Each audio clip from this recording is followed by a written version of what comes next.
স্বাগতম লিসনার বাংলা।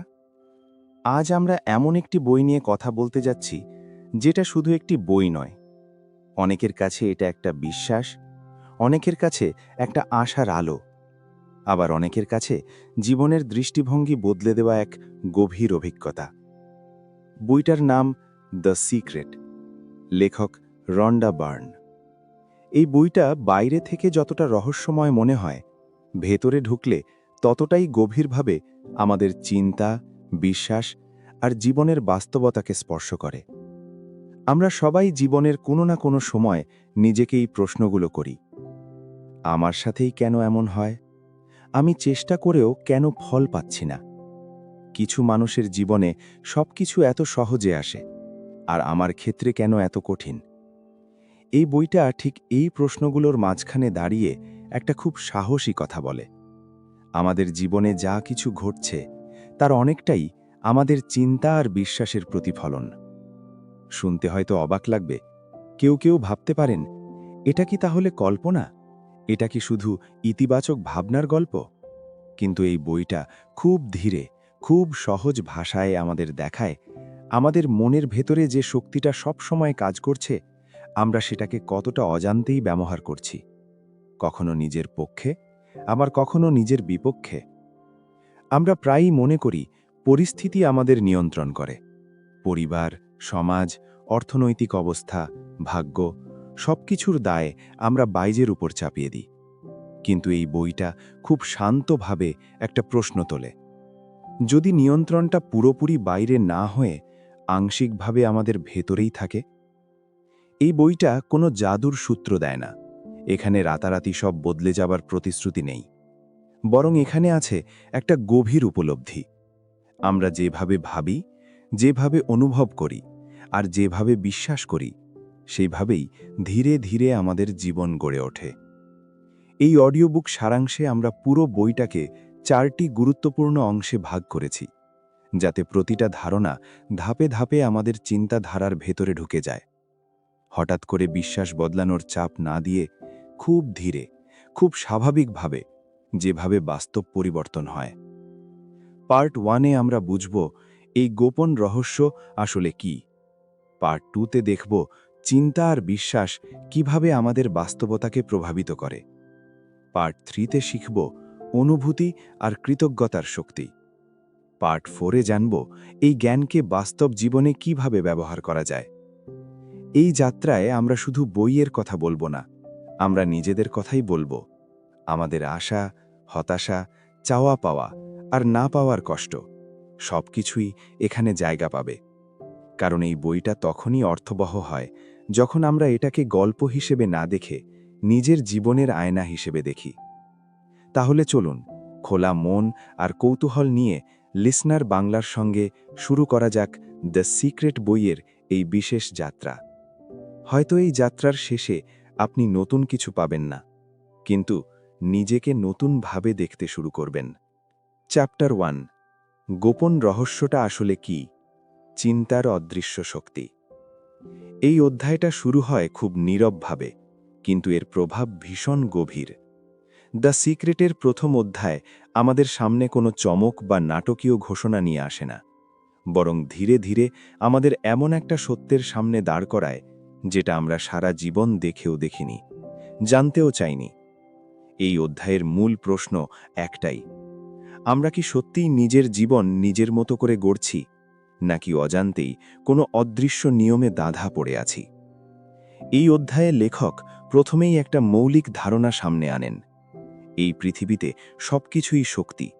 আমরা যা দেখি, যা ছুঁই, এমনকি আমরা নিজেরাও, সবই শক্তিরই এক একটা রূপ। আর এই শক্তির জগতে একটা নিয়ম সব সময় কাজ করে, আমরা মানি বা না মানি। Law of attraction. এই নিয়ম খুব সহজ ভাষায় বলে, আমরা যেভাবে ভাবি সেভাবেই আমরা জীবনে অভিজ্ঞতা আকর্ষণ করি, ভালো বা খারাপ দুটোই। শুনতে অবাক লাগতে পারে। আমরা এতদিন ভেবেছি চিন্তা শুধু মাথার ভেতরের একটা ব্যাপার, কিন্তু এই অধ্যায়ে আমাদের দেখায় চিন্তা শুধু ভাবনা নয়, চিন্তা হলো শক্তি। আর এই শক্তি সবসময় বাইরে কিছু না কিছু আকর্ষণ করছে। এইখানেই আসে একটা অস্বস্তিকর সত্য। যদি আমাদের জীবনে বারবার একই ধরনের সমস্যা আসে, যদি আমরা বারবার হতাশ হই, যদি বারবার মনে হয় আমার ভাগ্যে এসবই লেখা, তাহলে প্রশ্নটা বাইরের পৃথিবীকে নয়, নিজের ভেতরকে করা দরকার। এই অধ্যায়ে বলা হয়েছে, আমরা প্রায়ই অবচেতনভাবে নেতিবাচক চিন্তাকে বেশি সময় দিই। আমরা যা চাই তার চেয়ে বেশি ভাবি আমরা কি চাই না। আমরা ভাবি, টাকা নেই, সময় নেই, আমি যথেষ্ট ভালো নই, আমার দ্বারা হবে না। আর আমরা বুঝতেই পারি না এই চিন্তাগুলোই ধীরে ধীরে আমাদের বাস্তবতা হয়ে দাঁড়ায়। এই অধ্যায়ে খুব গুরুত্বপূর্ণ একটা বিষয় বলা হয়েছে, ইউনিভার্স না বোঝে না। আপনি যখন বলেন আমি ব্যর্থ হতে চাই না, তখন ইউনিভার্স শুধু ব্যর্থতা শব্দটাই ফোকাস করে। আপনি যখন বলেন আমি দুঃখ চাই না, তখন ইউনিভার্স দুঃখের কম্পনটাই গ্রহণ করে। এই কারণেই এই বইটা আমাদের শেখায় চিন্তাকে খুব সচেতনভাবে ব্যবহার করতে হবে, কারণ আমরা প্রতিনিয়ত অজান্তেই নিজের জীবনের গল্প লিখে চলেছি। এই অধ্যায়ে আরও বলা হয়েছে, আমরা অনেক সময় নিজেদের পরিস্থিতির শিকার মনে করি, কিন্তু সত্যিটা হলো আমরা বেশিরভাগ সময় নিজেদের চিন্তার শিকার। আমরা অতীতের অভিজ্ঞতা, ব্যর্থতা, কষ্ট সবকিছুকে সাথে নিয়ে চলি, আর সেই পুরনো চিন্তা দিয়েই নতুন ভবিষ্যৎ তৈরি করতে চাই। কিন্তু পুরনো চিন্তা দিয়ে নতুন জীবন হয় না। এই অধ্যায়ে আমাদের একটা নতুন দৃষ্টিভঙ্গি দেয়। আপনি এখন যা ভাবছেন সেটাই আপনার ভবিষ্যতের বীজ। আজকের চিন্তাই ঠিক করছে আগামী দিনে আপনি কি অনুভব করবেন, কি অভিজ্ঞতা পাবেন। এখানে একটা ভুল ধারণাও ভেঙে দেওয়া হয়েছে। এই বইটা কখনোই বলে না শুধু ভাবলেই সব হয়ে যাবে, বরং বলা হয় চিন্তা হলো প্রথম ধাপ। চিন্তার পর আসে বিশ্বাস, বিশ্বাসের পর আসে অনুভূতি, আর অনুভূতির পরই আসে কাজ। এটাই ল অব অ্যাট্রাকশন কাজ করার প্রকৃত প্রক্রিয়া। কিন্তু যদি চিন্তার দিকটাই ভুল হয়, তাহলে পরের ধাপগুলো ভুল পথে চলে যায়।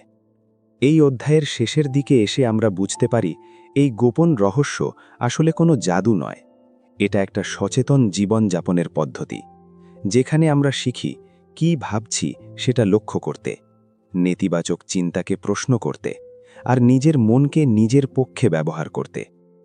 চ্যাপ্টার 1 শেষ হতে হতে আমাদের সামনে একটা গভীর উপলব্ধি দাঁড়ায়। আমরা যতটা অসহায় ভাবি আসলে ততটা নই। আমরা যতটা নিয়ন্ত্রণের বাইরে মনে করি, বাস্তবে ততটাই ভেতর থেকে নিয়ন্ত্রিত। পরের অধ্যায়ে আমরা আরও গভীরে যাব।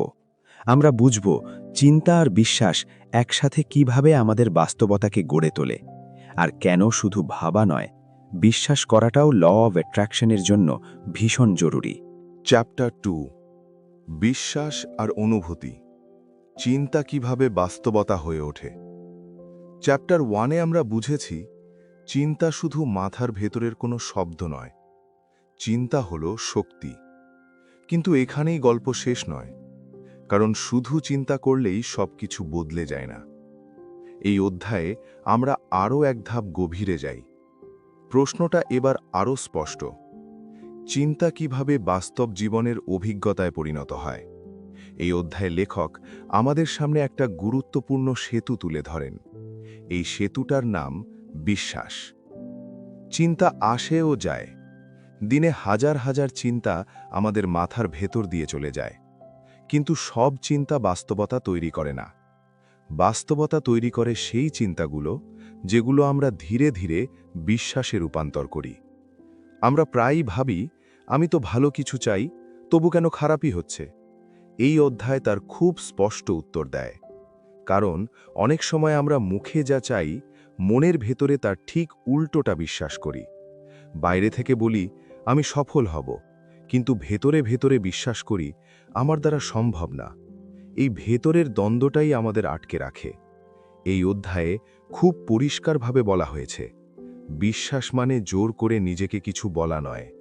বিশ্বাস মানে হলো কোনো চিন্তা আমাদের কাছে কতটা স্বাভাবিক আর কতটা গ্রহণযোগ্য মনে হয়। যদি আমরা ছোটবেলা থেকে শুনে আসি টাকা খারাপ, সাফল্য সবার জন্য না, আমাদের পরিবারে কেউ বড় কিছু করতে পারেনি, তাহলে এই কথাগুলো ধীরে ধীরে আমাদের বিশ্বাসে পরিণত হয়, আর আমরা নিজের অজান্তেই সেই বিশ্বাস অনুযায়ী সিদ্ধান্ত নিতে শুরু করি। এই অধ্যায়ে অনুভূতির ভূমিকা খুব গভীরভাবে তুলে ধরা হয়েছে। অনুভূতি হলো সেই সংকেত যেটা জানিয়ে দেয় আমরা আসলে ভেতরে ভেতরে কি বিশ্বাস করছি। আপনি যদি কোনো লক্ষ্য নিয়ে ভাবলে ভেতরে ভয়, সন্দেহ বা অস্বস্তি অনুভব করেন, তাহলে বুঝতে হবে বিশ্বাস এখনও পুরোপুরি তৈরি হয়নি। এখানে একটা খুব গুরুত্বপূর্ণ কথা বলা হয়েছে। ইউনিভার্স চিন্তার ভাষা নয়, অনুভূতির ভাষা বোঝে। আমরা যা অনুভব করি সেটাই সবচেয়ে শক্তিশালী সংকেত হয়ে ইউনিভার্সের দিকে যায়। এই কারণেই ল অফ অ্যাট্রাকশনে অনুভূতির ভূমিকা এত গুরুত্বপূর্ণ। এই অধ্যায়ে কৃতজ্ঞতার কথা এত জোর দিয়ে বলা হয়েছে তার কারণ এখানেই। কৃতজ্ঞতা মানে শুধু ধন্যবাদ বলা নয়। কৃতজ্ঞতা মানে হলো যা আছে তার অনুভূতিটাকে সত্যি করে অনুভব করা। যখন আমরা কৃতজ্ঞ হই তখন আমাদের ভেতরের সংকেত বলে আমার কাছে আছে, আমি পূর্ণ। আর এই অনুভূতিটাই আরও ভালো অভিজ্ঞতাকে আমাদের জীবনের দিকে টেনে আনে। এই অধ্যায়ে আরও বলা হয়েছে আমরা অনেক সময় ভবিষ্যৎ নিয়ে দুশ্চিন্তা করি, ভাবি কি হবে, কি হবে না। কিন্তু দুশ্চিন্তা আসলে ভবিষ্যতের জন্য প্রস্তুতি নয়। দুশ্চিন্তা মানে হলো আগেভাগেই নেতিবাচক অনুভূতি তৈরি করা। এই অধ্যায় আমাদের শেখায় ভবিষ্যতের জন্য প্রস্তুতি নিতে হলে আজকের অনুভূতিটাকে বদলাতে হবে। এখানেই আসে ভিজুয়ালাইজেশনের কথা, কিন্তু খুব বাস্তবভাবে। ভিজুয়ালাইজেশন মানে চোখ বন্ধ করে শুধু স্বপ্ন দেখা নয়। ভিজুয়ালাইজেশন মানে হলো নিজেকে সেই অনুভূতিতে নিয়ে যাওয়া যেটা আপনি পেতে চান। এই অধ্যায়ের শেষ দিকে এসে একটা গভীর উপলব্ধি তৈরি হয়। আমরা যেভাবে অনুভব করি সেভাবেই আমরা সিদ্ধান্ত নিই, আর আমরা যেভাবে সিদ্ধান্ত নিই সেভাবেই আমাদের জীবন গড়ে ওঠে। চ্যাপ্টার 2 আমাদের মনে করিয়ে দেয় চিন্তা হলো বীজ, বিশ্বাস হলো মাটি, অনুভূতি হলো পানি। এই তিনটে একসাথে মিললেই বাস্তবতার গাছ বড় হয়ে ওঠে। পরের অধ্যায়ে আমরা জানব কৃতজ্ঞতা, কল্পনা আর বর্তমান মুহূর্ত কিভাবে এই শক্তিকে আরও শক্তিশালী করে, আর কিভাবে আমরা প্রতিদিনের জীবনে ল অফ অ্যাট্রাকশনের এই শক্তিকে ব্যবহার করতে পারি। চ্যাপ্টার 3 কৃতজ্ঞতা, কল্পনা আর বর্তমান মুহূর্ত শক্তিকে সক্রিয় করার আসল চাবিকাঠি। এই অধ্যায়ে এসে বইটা আরও গভীর হয়ে ওঠে। আগের অধ্যায়গুলোতে আমরা বুঝেছি চিন্তা, বিশ্বাস আর অনুভূতি মিলেই আমাদের বাস্তবতা তৈরি করে। কিন্তু চ্যাপ্টার 3 আমাদের শেখায় এই প্রক্রিয়াকে কিভাবে সচেতনভাবে আরও শক্তিশালী করা যায়। এই অধ্যায়ে পুরো আলোচনাটা গড়ে উঠেছে তিনটে বিষয়কে কেন্দ্র করে: কৃতজ্ঞতা, কল্পনা আর বর্তমান মুহূর্তে থাকা। এই অধ্যায়ের মূল বার্তাটা খুব সহজ, কিন্তু ভীষণ শক্তিশালী। যা নেই সেটা নিয়ে ভাবলে অভাব বাড়ে, আর যা আছে সেটা নিয়ে কৃতজ্ঞ হলে প্রাচুর্য বাড়ে। আমরা মানুষ হিসেবে স্বাভাবিকভাবেই অভাবের দিকেই বেশি নজর দিই। কি নেই, কি কম, কি পেলাম না, এই হিসাবটাই আমরা সবচেয়ে বেশি রাখি। কিন্তু এই অধ্যায় আমাদের চোখে আঙুল দিয়ে দেখায় আমরা যেদিকে মন দিই সেটাই বড় হতে থাকে। এটাই ল অফ অ্যাট্রাকশনের সবচেয়ে মৌলিক সত্য। কৃতজ্ঞতা এখানে কোনো সাজানো আধ্যাত্মিক শব্দ নয়। কৃতজ্ঞতা মানে হলো এই মুহূর্তে আমার জীবনে যা আছে তাকে সত্যি করে অনুভব করা। খুব ছোট জিনিসও হতে পারে, শ্বাস নিতে পারা, সকালে ঘুম থেকে ওঠা, কারো হাসি বা আজকের এই সময়টা। এই অধ্যায়ে বলা হয় কৃতজ্ঞতা হলো সেই সংকেত যেটা ইউনিভার্সকে বলে আমার কাছে আছে, আর এই সংকেতটাই আরও ভালো অভিজ্ঞতার দরজা খুলে দেয়। এরপর আসে কল্পনার কথা। আমরা অনেক সময় কল্পনাকে হালকাভাবে নিই, ভাবি এটা শুধু স্বপ্ন দেখা। কিন্তু এই অধ্যায়ে কল্পনাকে বলা হয়েছে বাস্তবতার নকশা। মানুষ আজ পর্যন্ত যা কিছু সৃষ্টি করেছে, বাড়ি, ব্যবসা, সাফল্য, সম্পর্ক, সবকিছুই আগে কল্পনায় তৈরি হয়েছে। কিন্তু এখানে একটা খুব গুরুত্বপূর্ণ পার্থক্য শেখানো হয়। কল্পনা মানে ভবিষ্যতে গিয়ে হারিয়ে যাওয়া নয়। কল্পনা মানে হলো ভবিষ্যতের অনুভূতিটাকে বর্তমান মুহূর্তে নিয়ে আসা। যখন আমরা শুধু বলি আমি একদিন সুখী হব, তখন সুখটা সব সময় ভবিষ্যতেই আটকে থাকে। কিন্তু যখন আমরা সেই সুখের অনুভূতিটা এখনই অনুভব করতে শিখি, তখন আমাদের ভেতরের শক্তি বদলে যায়, আর তখনই ল অফ অ্যাট্রাকশন সক্রিয় হয়। এই অধ্যায়ে বর্তমান মুহূর্তের ওপর বিশেষ জোর দেওয়া হয়েছে। বলা হয়েছে শক্তি সবসময় এখনেতেই কাজ করে, অতীতে না, ভবিষ্যতেও না। আমরা যখন অতীত নিয়ে আফসোস করি তখন শক্তিকে পিছনে আটকে রাখি, আর যখন ভবিষ্যৎ নিয়ে ভয় পাই তখন ইউনিভার্সকে ভুল সংকেত পাঠাই। কিন্তু যখন আমরা এখনে থাকি তখনই আমরা সবচেয়ে শক্তিশালী হই। এই অধ্যায় আমাদের খুব সুন্দরভাবে বোঝায় বর্তমান মুহূর্তে থাকা মানে দায়িত্বহীন হওয়া নয়, বরং এর মানে হলো এই মুহূর্তে শান্ত থাকা, সচেতন থাকা আর নিজের অনুভূতিকে বোঝা। এখানে বলা হয়, আপনি যদি বুঝতে চান আপনি আসলে কি আকর্ষণ করছেন, তাহলে নিজের অনুভূতির দিকে তাকান। কারণ আপনার অনুভূতি আপনার ইউনিভার্সের কাছে আপনার আসল ভাষা। এই অধ্যায়ের আরেকটা গুরুত্বপূর্ণ দিক হল অভিযোগ আর তুলনা। বলা হয়েছে, অভিযোগ মানে হলো আমরা যা চাই না সেটাকেই বারবার শক্তি দিচ্ছি, আর তুলনা মানে হলো নিজের পথ ভুলে অন্যের পথে তাকিয়ে থাকা। এই অধ্যায় খুব স্পষ্টভাবে শেখায় প্রত্যেক মানুষের পথ আলাদা। তুলনা করলে শুধু নিজের শক্তিই নষ্ট হয়। চ্যাপ্টার 3 এর শেষে এসে একটা গভীর উপলব্ধি তৈরি হয়। আমাদের জীবন বদলাতে হলে আমাদের অনুভূতির অভ্যাস বদলাতে হবে। কৃতজ্ঞতা, সচেতন কল্পনা আর বর্তমান মুহূর্তে থাকা, এই তিনটে একসাথে মিলেই আমাদের ভেতরের শক্তিকে জাগিয়ে তোলে। পরের অধ্যায়ে আমরা বুঝব এই সব জ্ঞানকে বাস্তব জীবনের কাজ, সম্পর্ক, স্বাস্থ্য আর অর্থের ক্ষেত্রে কিভাবে ব্যবহার করা যায়। সেই অধ্যায়ে এই বইয়ের ধারণাগুলো সবচেয়ে বাস্তব রূপ নেয়। চ্যাপ্টার 4, বাস্তব জীবনে প্রয়োগ, সম্পর্ক, স্বাস্থ্য, কাজ আর জীবনের প্রতিটি ক্ষেত্রে গোপন শক্তির প্রভাব। এই অধ্যায়ে এসে বইটা সবচেয়ে বাস্তব হয়ে ওঠে। আগের অধ্যায়গুলোতে আমরা চিন্তা, বিশ্বাস, অনুভূতি, কৃতজ্ঞতা আর বর্তমান মুহূর্তের শক্তি বুঝেছি। চ্যাপ্টার 4-এ লেখক দেখান এই সব ধারণা কাগজে কলমে নয়, বরং দৈনন্দিন জীবনের প্রতিটা ক্ষেত্রে কিভাবে কাজে লাগে। এই অধ্যায়ের মূল কথা একটাই: যদি শক্তি সব জায়গায় কাজ করে, তাহলে জীবনের সব ক্ষেত্রেই তার প্রভাব পড়বে। প্রথমেই সম্পর্কের কথা আসে। আমরা অনেক সময় সম্পর্কের ক্ষেত্রে অভিযোগ করি, মানুষ আমাকে বোঝে না, আমাকে সম্মান দেয় না, আমাকে গুরুত্ব দেয় না। কিন্তু এই অধ্যায় আমাদের সামনে একটা কঠিন সত্য তুলে ধরে। আমরা যেভাবে নিজেকে দেখি, মানুষও ঠিক সেভাবেই আমাদের ব্যবহার করে। যদি আমরা নিজের ভেতরে অভাব, নিরাপত্তাহীনতা আর ভয়ের অনুভূতি নিয়ে সম্পর্ক গড়ি, তাহলে সেই অনুভূতিগুলোই সম্পর্কের মধ্যে ফিরে আসে। এই অধ্যায় শেখায়, ভালো সম্পর্ক চাইলে আগে নিজের ভেতরে ভালোবাসার অনুভূতি তৈরি করতে হবে। এরপর আসে স্বাস্থ্যের কথা। এখানে খুব পরিষ্কারভাবে বলা হয়েছে, শরীর শুধু মাংস আর হাড় নয়, শরীর আমাদের চিন্তা আর অনুভূতির প্রতিক্রিয়া। যখন আমরা দীর্ঘদিন ভয়, চাপ আর নেতিবাচক অনুভূতির মধ্যে থাকি, তখন তার প্রভাব শরীরের ওপর পড়ে। এই অধ্যায়ে শেখানো হয়, স্বাস্থ্য মানে শুধু রোগ না থাকা নয়, স্বাস্থ্য মানে হলো শরীরকে ভালোবাসা, তার প্রতি কৃতজ্ঞ থাকা। অনেক সময় মানুষ শুধু অসুস্থতার কথাই ভাবে, কিন্তু এই অধ্যায় বলে, যা আছে তার দিকে মন দিলে সেটাই শক্তিশালী হয়। এরপর কাজ আর অর্থের প্রসঙ্গ আসে। এখানে বলা হয়, অনেক মানুষ মনে করে টাকা মানেই কষ্ট, টাকা মানেই সমস্যা। এই বিশ্বাসটাই তাদের জীবনে অর্থের প্রবাহ আটকে দেয়। এই অধ্যায় আমাদের শেখায়, অর্থকে শত্রু নয়, শক্তি হিসেবে দেখতে। যখন আমরা মনে মনে বিশ্বাস করি, আমার জন্য সুযোগ আছে, আমি আমার কাজের মাধ্যমে মূল্য সৃষ্টি করতে পারি, তখন সিদ্ধান্তগুলোও বদলে যায়। আমরা সাহসী হই, সুযোগ দেখতে শিখি। এই অধ্যায়ে স্বপ্ন আর লক্ষ্য নিয়েও কথা বলা হয়েছে, কিন্তু খুব বাস্তবভাবে।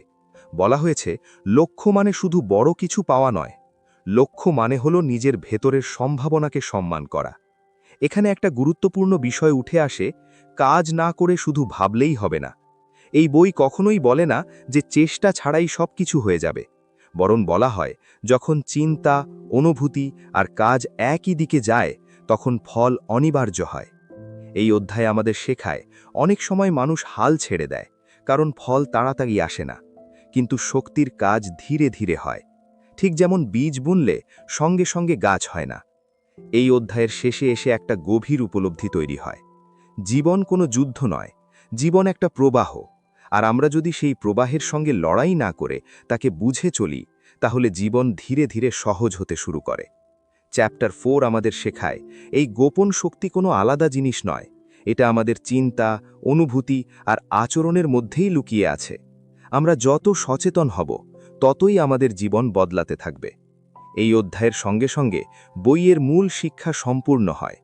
পরের অংশে আমরা এই যাত্রার সারাংশ আর শেষ উপলব্ধিগুলো নিয়ে কথা বলবো, যেগুলো বইটা শেষ হলেও আমাদের সঙ্গে থেকে যায়। সমাপ্তি। বই শেষ, কিন্তু যাত্রা এখান থেকেই শুরু। বইয়ের শেষ পাতায় এসে আমরা আসলে কোনো গল্পের শেষ দেখি না, আমরা দেখি নিজের ভেতরের একটা দরজা ধীরে ধীরে খুলে যেতে। শুরুতে যে ধারণাগুলোকে অচেনা, অবাস্তব বা অতিরিক্ত কল্পনাপ্রবণ মনে হয়েছিল, শেষ পর্যন্ত সেগুলোই আমাদের দৈনন্দিন জীবনের সঙ্গে গভীরভাবে জড়িয়ে যায়। এই বই আমাদের খুব স্পষ্টভাবে একটা কথা বুঝিয়ে দেয়, আমাদের জীবন কোনো দুর্ঘটনা নয়। আমরা হয়তো সবকিছুর নিয়ন্ত্রণে নেই, কিন্তু আমরা আমাদের অনুভূতি, দৃষ্টিভঙ্গি আর প্রতিক্রিয়ার দায়িত্ব নিতে পারি। আর এই দায়িত্ব নেওয়ার মধ্যেই লুকিয়ে আছে প্রকৃত শক্তি। এই যাত্রায় আমরা শিখেছি, চিন্তা একা কিছু করে না, কিন্তু যখন চিন্তার সঙ্গে বিশ্বাস যুক্ত হয়, বিশ্বাসের সঙ্গে অনুভূতি যুক্ত হয়, আর অনুভূতির সঙ্গে সচেতন কাজ যুক্ত হয়, তখনই ল অফ অ্যাট্রাকশন নীরবে কাজ শুরু করে। এটা রাতারাতি ঘটে না, কিন্তু গভীরে, ধীরে আর নিশ্চিতভাবে ঘটে। এই বই আমাদের মনে করিয়ে দেয়, আমরা প্রায়ই বাইরের জগৎ বদলাতে চাই, অথচ ভেতরের জগৎটাকে উপেক্ষা করি। কিন্তু ভেতরের জগৎ বদলালেই ইউনিভার্স ধীরে ধীরে বাইরের জগৎ বদলাতে শুরু করে। নিজের সঙ্গে কথা বলার ধরন, নিজের প্রতি বিশ্বাস, নিজের অনুভূতির যত্ন, এই ছোট ছোট বিষয়গুলোর মধ্যেই বড় পরিবর্তনের বীজ লুকিয়ে থাকে। এই বই আরেকটা গভীর সত্য তুলে ধরে, আমরা যা নিয়ে সবচেয়ে বেশি কথা বলি, ভাবি আর অনুভব করি, সেটাই আমাদের জীবনে বড় হয়ে ওঠে। ভয়কে বেশি শক্তি দিলে ভয় বাড়ে, অভাবকে বেশি গুরুত্ব দিলে অভাব বাড়ে, আবার কৃতজ্ঞতা, আশা আর বিশ্বাসকে শক্তি দিলে সেগুলিও বাড়তে থাকে। এই সমাপ্তিতে এসে লেখক কোনো আদেশ দেন না, তিনি বলেন না এভাবেই করতে হবে, বরং তিনি একটা আমন্ত্রণ দেন, নিজেকে একটু লক্ষ্য করার, নিজের চিন্তাগুলোকে শোনার, নিজের অনুভূতিগুলোর প্রতি সৎ হওয়ার। এই বই আমাদের শেখায়, জীবন মানে সবসময় সুখী থাকা নয়, জীবন মানে সচেতন থাকা। কখন আমরা ভয়ে যাচ্ছি, কখন আমরা অভাবের দিকে তাকাচ্ছি, আবার কখন আমরা কৃতজ্ঞতায় ফিরছি, এই সচেতনতাই আমাদের পথ দেখায়। সবচেয়ে বড় শিক্ষা হয়তো এটুকুই, আমরা যেটা খুঁজি সেটা বাইরে নয়, আমরা যেটা চাই সেটা কোনো দূরের জায়গায় লুকিয়ে নেই, সেটা আমাদের ভেতরেই আছে, আমাদের চিন্তায়, বিশ্বাসে আর অনুভূতিতে। এই বই শেষ হলেও প্রতিদিন সকালে নতুন করে শুরু করার সুযোগ আমাদের হাতেই থাকে। আজ আপনি কি ভাববেন, কি অনুভব করবেন আর কোন সিদ্ধান্ত নেবেন, সেটাই আপনার আগামী দিনের বীজ। লিসনার বাংলার সঙ্গে এই যাত্রায় থাকার জন্য মন থেকে ধন্যবাদ। যদি এই অডিও বুকের কথাগুলো আপনার মনে একটুও আলো জ্বালিয়ে থাকে, একটুও ভাবতে শেখায়, একটুও সাহস দেয়, তাহলে বুঝবেন এই সময়টুকু সার্থক হয়েছে। আপনার যদি ভালো লেগে থাকে তাহলে চ্যানেলটি সাবস্ক্রাইব করুন, লাইক করুন আর প্রিয় মানুষের সঙ্গে শেয়ার করুন।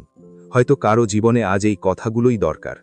আপনার জীবনে শান্তি থাকুক, স্বচ্ছতা থাকুক আর নিজের ওপর বিশ্বাসটা দিনে দিনে আরও গভীর হোক। ইউনিভার্স যেন আপনার প্রতিটা ভালো ভাবনাকে সঠিক সময়ে সঠিক জায়গায় পৌঁছে দেয়। আপনি ভালো থাকুন, সচেতন থাকুন আর নিজের ভেতরের শক্তিটাকে ভরসা করতে শিখুন। পরের গল্পে, পরের বইয়ে, নতুন উপলব্ধিতে আবার দেখা হবে। লিসনার বাংলার সঙ্গে থাকুন, শুনতে থাকুন, ভাবতে থাকুন আর নিজের ভেতরের শক্তিটাকে বিশ্বাস করতে শিখুন।